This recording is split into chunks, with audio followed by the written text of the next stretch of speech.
You ask Tiger to solve. This deals with linear equations with one unknown.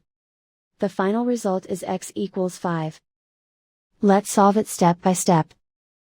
Group all constants on the right side of the equation. Subtract 3 from both sides. Simplify the arithmetic.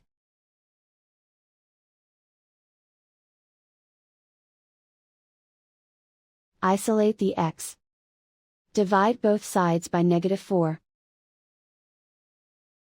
Cancel out the negatives. Simplify the fraction. Cancel out the negatives. Find the greatest common factor of the numerator and denominator. Factor out and cancel the greatest common factor. And so the final result is x equals 5.